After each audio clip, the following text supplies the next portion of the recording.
Bum. Og der er bare noget fylde i nu. Det er rigtig godt.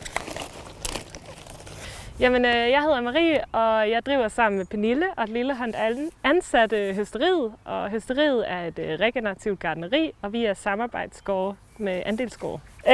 Jamen, jeg er i gang med at høste hestebønner, og de ser sådan her ud. Det er vores sæsonmedlemmer, som får hestebønner. Sæsonmedlemmer, det betyder, at vi sælger vores grøntsager på abonnement. Så gennem hele sæsonen, så kan de her folk så få grøntsager.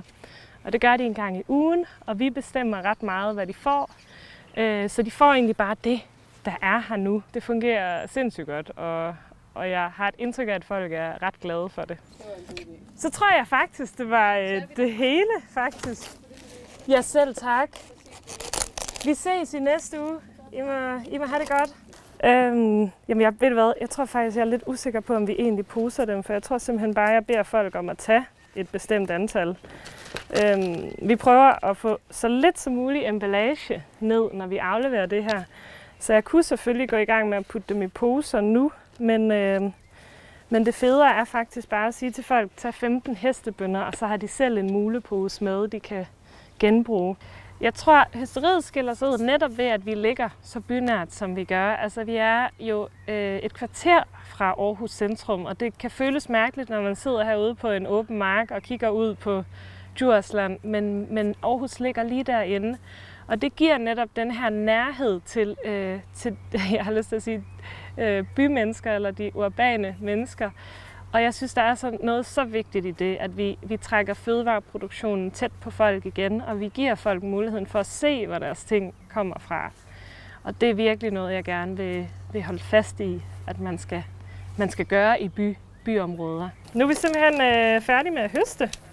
Vi står lige og bunder de sidste bladbeder, som vi skal have med op. Men ellers så skal vi faktisk bare have fyldt bilen op, og så skal vi have kørt det hele derop. Og når jeg siger derop, så er det til vores udleveringsrum, som er sådan et rum, hvor vi stiller alle grøntsagerne ind i. Og så kommer sæsonmedlemmerne og tager deres ting der. Så der er ærteskud, som vi også skal have med. Og så kommer der ellers et hav af krydderurter der og bladbeder. Jeg giver dem lige lidt vand, de her skud.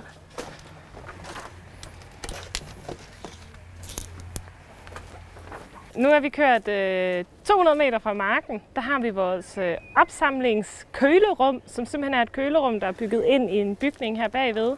Og nu skal vi have alle de her helt friske ting derind, have hængt lidt sedler op til vores medlemmer, sådan så det er klar til om 45 minutter, når de begynder at komme.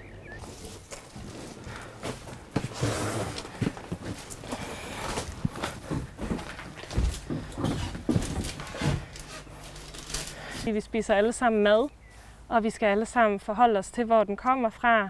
Og jeg tænker, at vi også alle sammen gerne vil spise gode, sunde ting i fremtiden. Så det er afgørende, at vi lægger nogle af vores penge og noget af vores energi i at være med til at omstille det her landbrug. Det er simpelthen vores alles interesse, vil jeg mene.